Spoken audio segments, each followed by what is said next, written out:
Hello my dear students, आप सभी का स्वागत है एनसीईआरटी की छोटी छोटी बातें सीरीज पर, जहां पर आपको मिलती है एनसीईआरटी की हर एक लाइन की detail explanation, previous year questions plus multiple choice questions के साथ।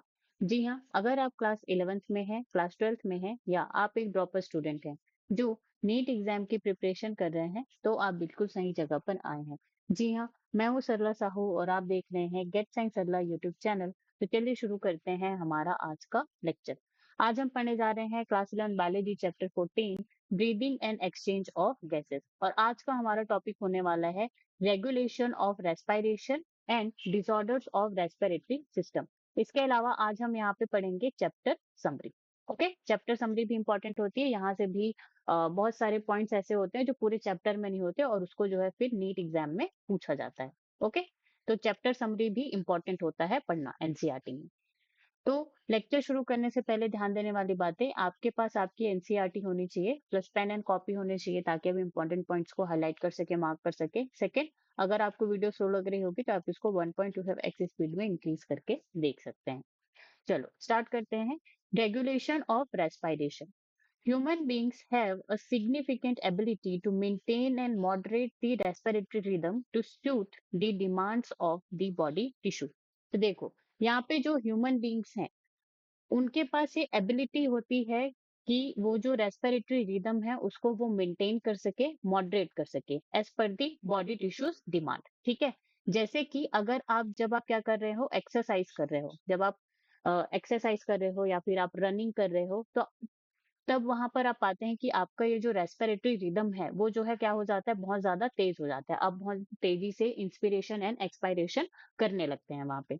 ठीक है, सिमिलरली अगर आप नॉर्मल सिटिंग, ठीक है, नॉर्मली आप वहां पे बैठे हुए हैं तो फिर आप पाएंगे कि आपका ये जो एक्सपायरेशन और इंस्पायरेशन, ठीक है, ओवरऑल ये जो रेस्पिरेशन का ये जो रेट है वो बहुत ही नॉर्मली जो है वहां पे चलता है। ठीक है, तो ह्यूमन बींग्स के पास ये एबिलिटी होती है कि वो बॉडी टिश्यूज के डिमांड के हिसाब से जो रेस्पिरेटरी रिदम है उसको मेंटेन कर सकते हैं, मॉडरेट कर सकते हैं। Okay, this is done by the neural system. और ये किसके थ्रू किया जाता है? न्यूरल सिस्टम के थ्रू किया जाता है।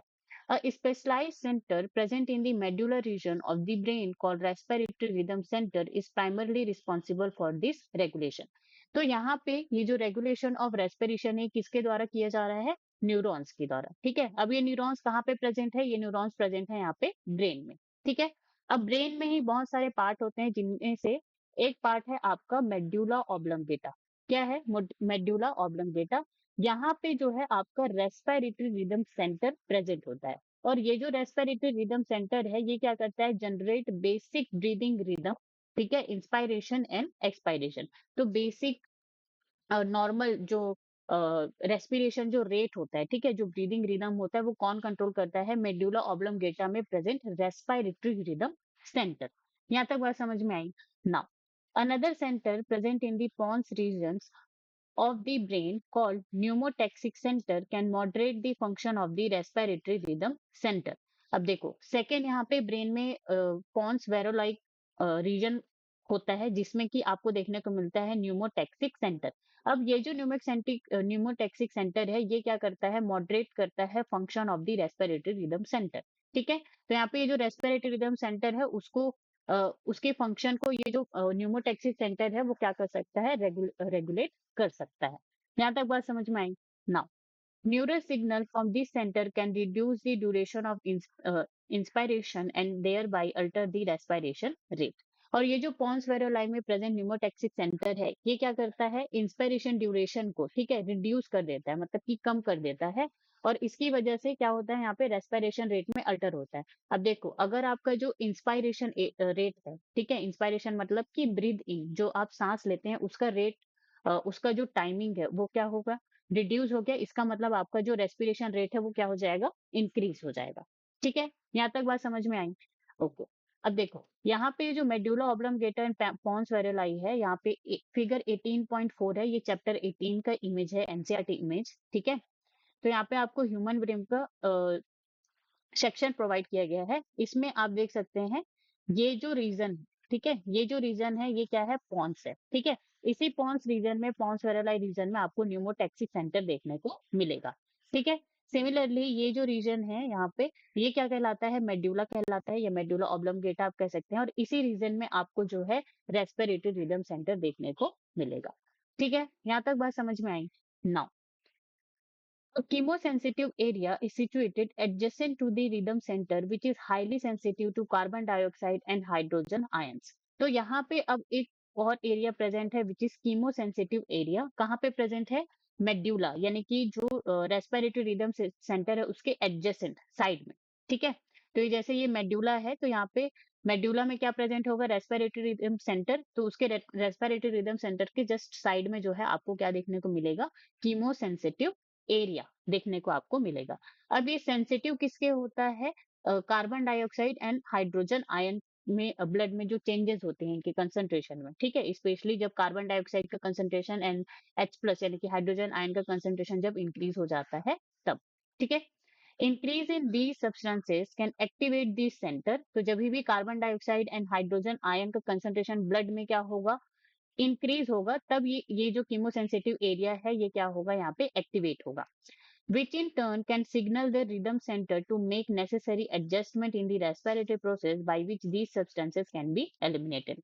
अब यहाँ पे ये जो कीमोसेंसिटिव एरिया है ये एक्टिवेट होकर के किसको स्टिमुलेट करता है, रेस्पिरेटरी रिदम सेंटर को, और ये जो रेस्पिरेटरी रिदम सेंटर है वो कहाँ पे प्रेजेंट है, मेड्यूला में प्रेजेंट है। ओके, अब फिर इसके बाद यहाँ पे क्या करता है, ये जो रेस्पिरेटरी रिदम सेंटर है वो क्या करता है, रेट को, रेस्पिरेशन रेट को इंक्रीज करता है और डेप्थ ऑफ ब्रीदिंग को भी इंक्रीज करता है, और एज अ रिजल्ट यहाँ पे जो है excess carbon dioxide and H plus concentration यहाँ से रिमूव कर दिया जाता है।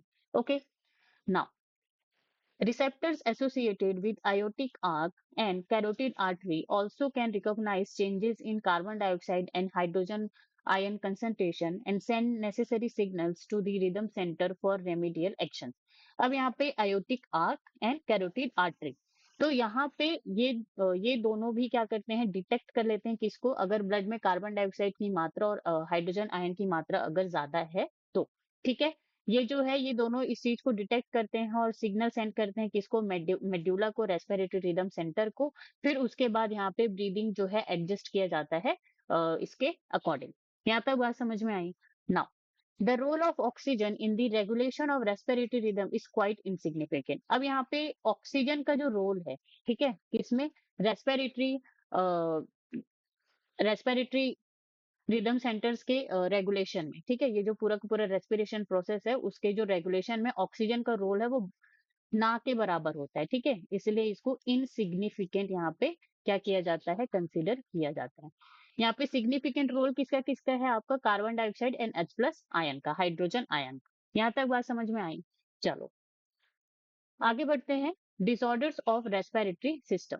Asthma is a difficulty in breathing causing wheezing due to the inflammation of bronchi and bronchioles। तो देखो यहाँ पे ये जो एस्थमा है which is chronic inflammatory disorder, क्या होता है ये, क्रोनिक इन्फ्लामेटरी डिसऑर्डर होता है। Chronic inflammation of bronchi and bronchioles, तो ब्रोंकाई एंड ब्रोंक्यूल्स में आपको क्या देखने को मिलेगा, यहाँ पे इन्फ्लामेशन। अब इन्फ्लामेशन क्या होता है, देखो इन्फ्लामेशन कुछ नहीं होता, सूजन, सूजन को हम क्या कहते हैं, इन्फ्लामेशन।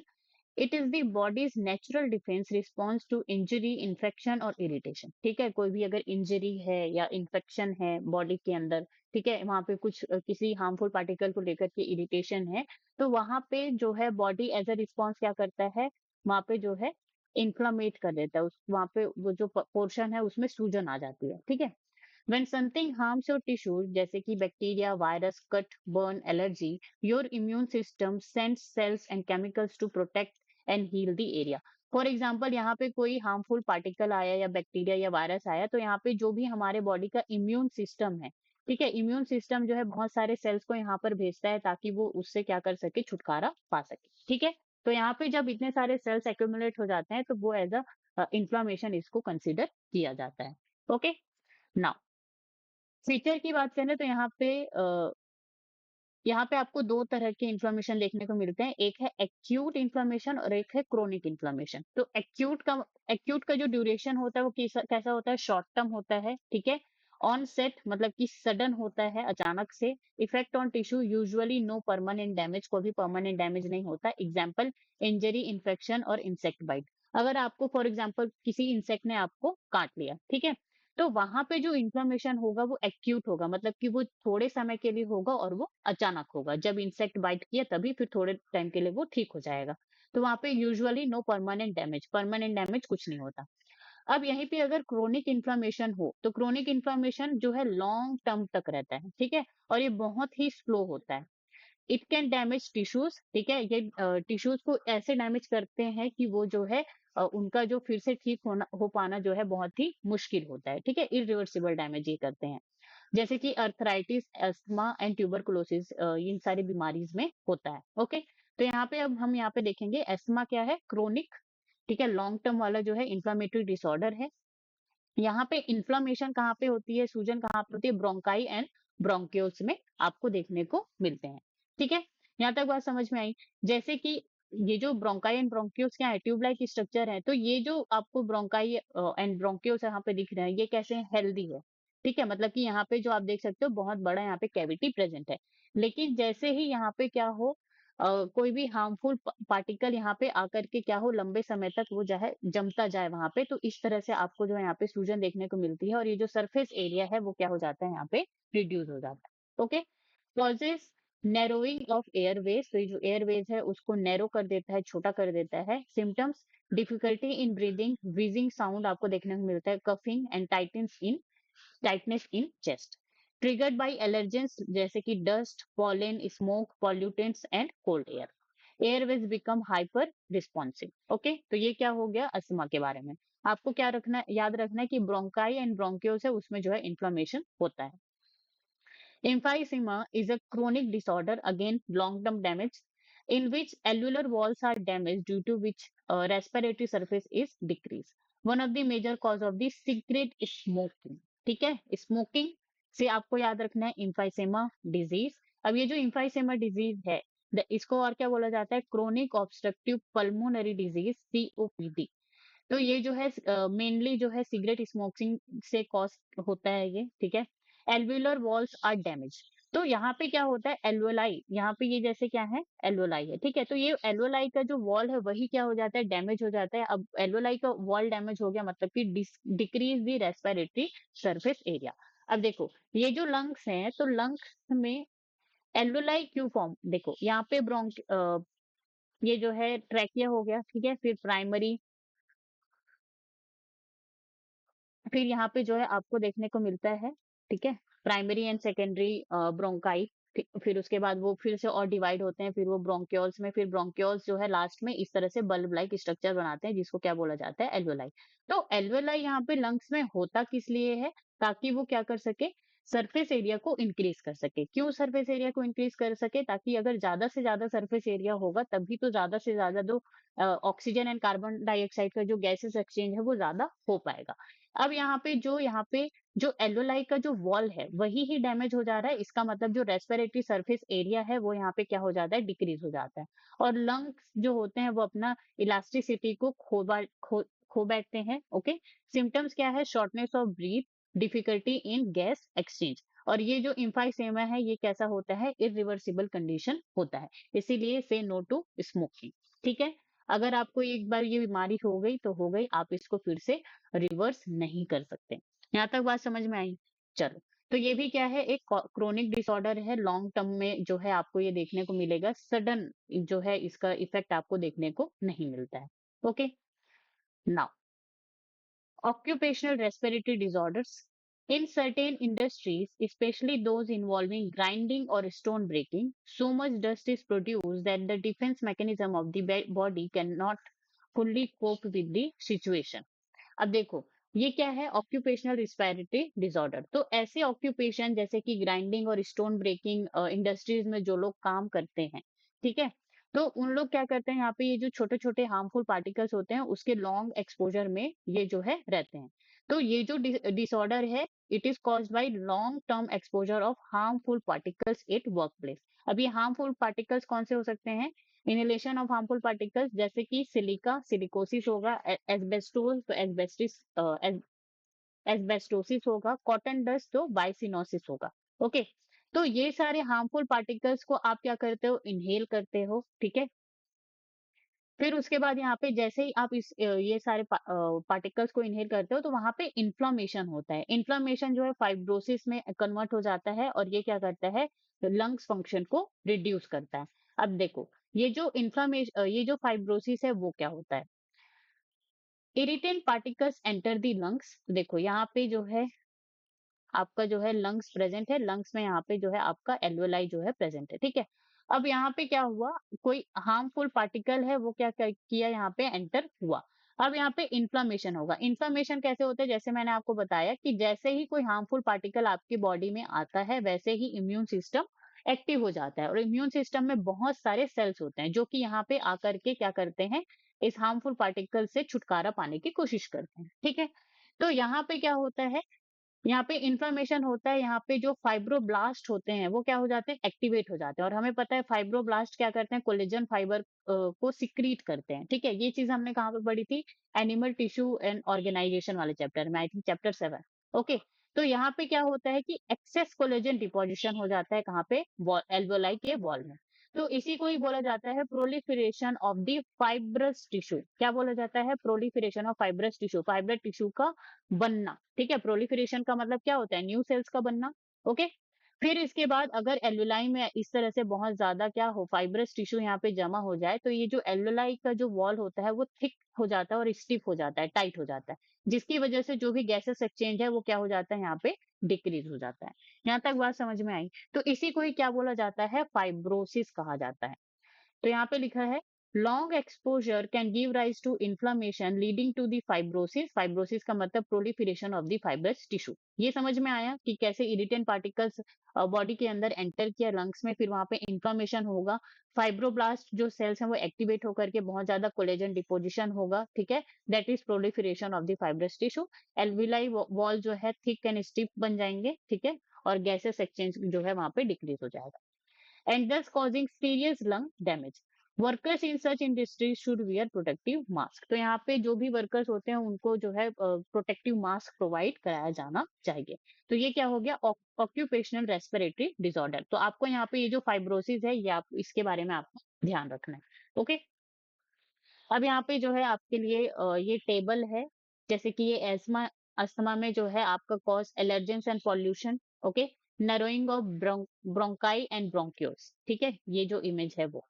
की फीचर्स की बात करें, wheezing, difficulty in breathing. Emphysema की बात करें तो सिगरेट स्मोकिंग से, damage of alveolar walls. Okay, chronic bronchitis, तो यहाँ पे स्मोकिंग एंड पॉल्यूशन ये जो है अलग से यहाँ पे डिजीज के बारे में दिया गया है। यहाँ पर भी ब्रोंकियल इन्फ्लेमेशन होता है, एक्सेस म्यूकस का फॉर्मेशन होता है, और क्रोनिक कफ। ऑक्यूपेशनल डिसऑर्डर की बात करें तो डस्ट जैसे कि एस्बेस्टोस, सिलिका एंड कॉटन की वजह से होता है। लंग फाइब्रोसिस होगा यहाँ पे, ठीक है, इरिवर्सिबल लंग डैमेज ना। अब हम यहाँ पे पढ़ेंगे chapter summary. Cells utilize oxygen for metabolism and produce energy along with the substances like carbon dioxide which is harmful.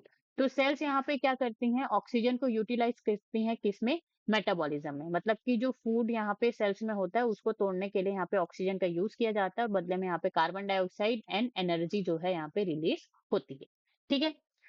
जो कि ये जो कार्बन डाइऑक्साइड है वो हार्मफुल होता है बॉडी के लिए। Animals have evolved different mechanism for the transport of oxygen to the cells and for the removal of carbon dioxide from there.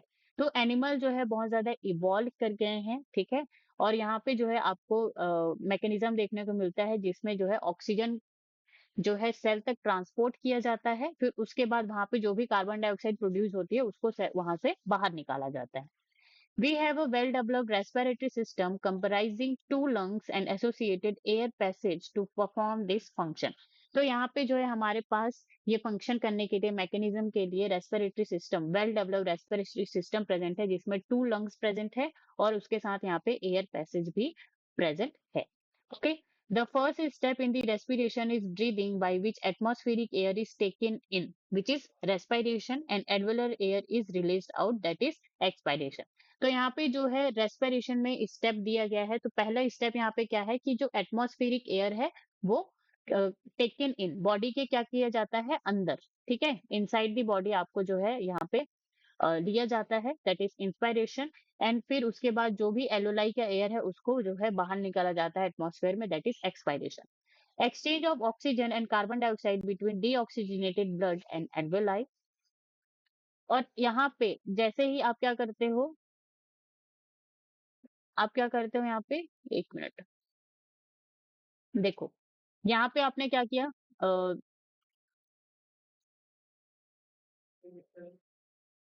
This is alveoli, ठीक है, लंग्स है। अब यहाँ पे आपने जो है लंग्स में यहाँ पे ये क्या है, एटमॉस्फेयर है। एटमॉस्फेयर से आपने जो है ब्रीथ इन किया। अब ब्रीथ इन किया तो जब यहाँ पे सबसे पहले जो ब्लड का एक्सचेंज, जो गैस का एक्सचेंज होता है वो एल्वेलाई, ठीक है, दिस इज एल्वेलाई और डीऑक्सीजनेटेड ब्लड के बीच में होता है। ये चीज हमने बहुत अच्छे से देखी, ठीक है। डीऑक्सीजनेटेड ब्लड के बीच में यहाँ पे जो है गैसेस का एक्सचेंज होता है। फिर गैसेस का एक्सचेंज होकर के ये जो डीऑक्सीजनेटेड ब्लड है वो किस में कन्वर्ट हो जाता है, यहाँ पे ऑक्सीजनेटेड ब्लड में कन्वर्ट हो जाता है, ठीक है, ऑक्सीजनेटेड ब्लड। फिर ये जो ऑक्सीजनेटेड ब्लड है वो पहले हार्ट में जाएगा, फिर हार्ट से पूरी की पूरी यहाँ पे बॉडी टिश्यूज में, बॉडी ऑर्गन्स में जाएंगी। फिर यहाँ पे जो है बॉडी और ये जो ऑक्सीजनेटेड ब्लड है उसमें जो है क्या होगा, गैसेस एक्सचेंज होगा। फिर ये जो ऑक्सीजनेटेड ब्लड है वो फिर से किस में चेंज हो जाता है, यहाँ पे ये डीऑक्सीजनेटेड ब्लड है उसमें। कहाँ कहाँ से गुजरने के बाद, body of it, body cells और बॉडी टिश्यू से गुजरने के बाद, ठीक है। चलो, now transport of these gases through out the body by blood, ठीक है। फिर उसके बाद ये जो ऑक्सीजनेटेड ब्लड हुआ इसको ट्रांसपोर्ट किया जाता है पूरे बॉडी में। Now exchange of oxygen and carbon dioxide between the oxygenated blood and tissue. तो यहाँ पर मैंने आपको वही बताया कि अब जो है बॉडी एंड ऑक्सीजनेटेड ब्लड के बीच में क्या होगा, ऑक्सीजन एंड कार्बन डाइऑक्साइड का एक्सचेंज होगा।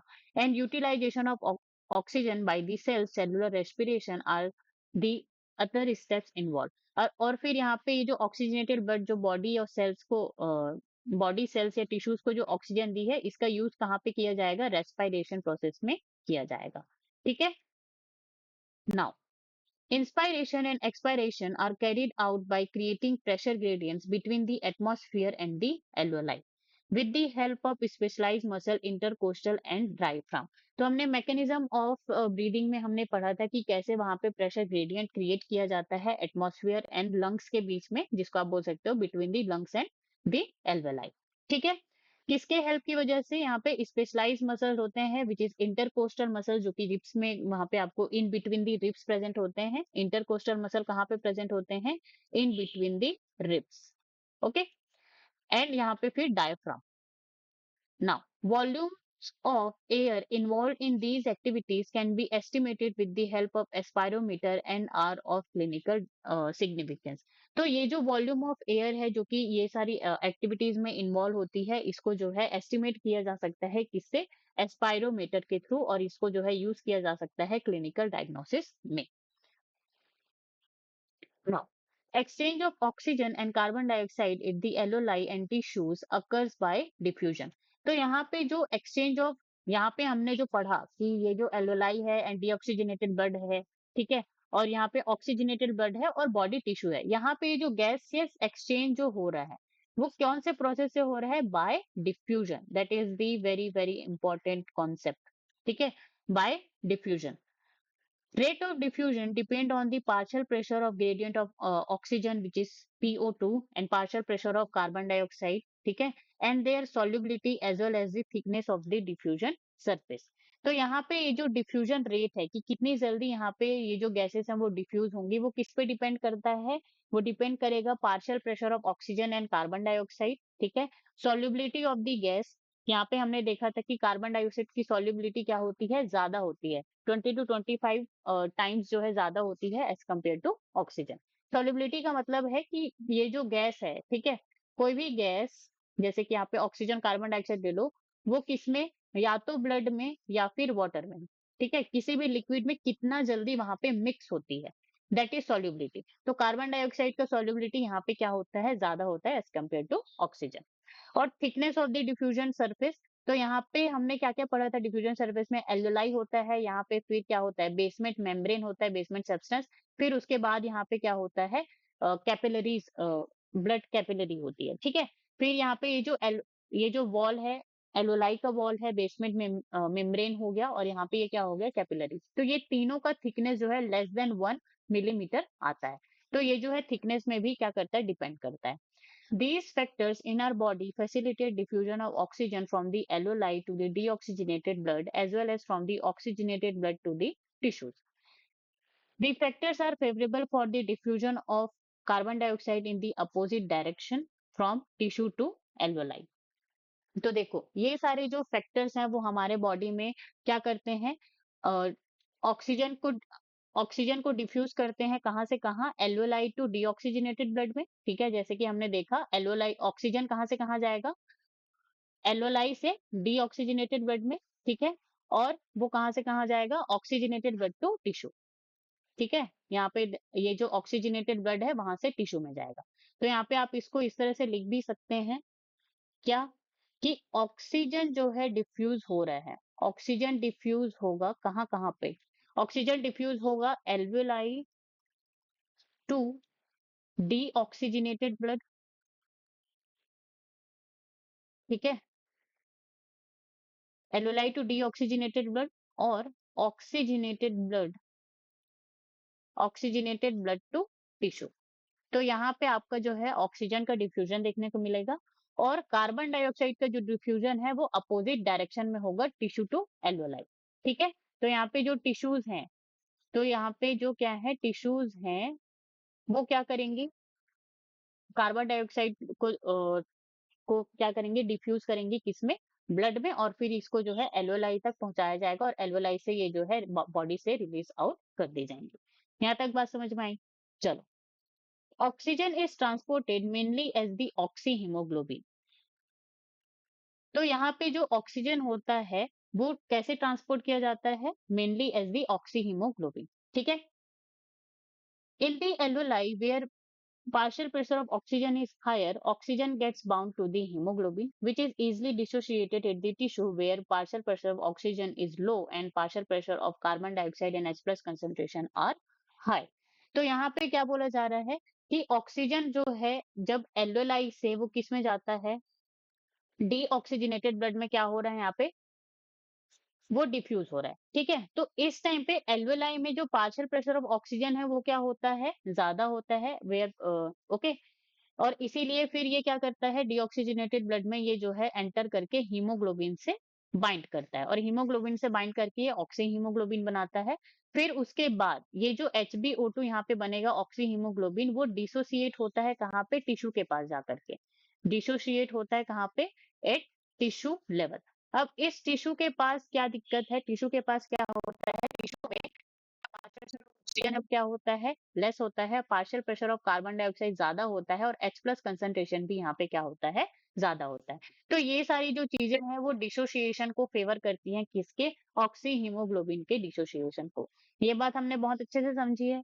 Now nearly 70% of the carbon dioxide is transported as the bicarbonate HCO3 minus with the help of enzyme carbonic anhydrase। तो कार्बोनिक एनहाइड्रेस के presence में जो कार्बन डाइऑक्साइड है ये H2O के साथ मिल करके क्या बनाता है, HCO3 माइनस। ठीक है, कार्बोनिक बाइकार्बोनेट का फॉर्मेशन होता है और इसी रूप में जो है ये ट्रांसपोर्ट किया जाता है अबाउट 70% ऑफ कार्बन डाइऑक्साइड। ठीक है, 20 to 25% of carbon dioxide is carried by the hemoglobin as carbaminohemoglobin. In the tissues where partial pressure of carbon dioxide is high, it gets bound to the blood, whereas in the alveoli where partial pressure of carbon dioxide is low and partial pressure of oxygen is high, it is get removed from the blood. ठीक है, now respiratory rhythm is maintained by the respiratory center in the medulla region of the brain। तो यहाँ पे ये जो respiratory जो rhythm है वो किसके थ्रू मेंटेन किया जाता है, रेस्पिरेटरी सेंटर जो कि प्रेजेंट होता है medullary region of the brain में।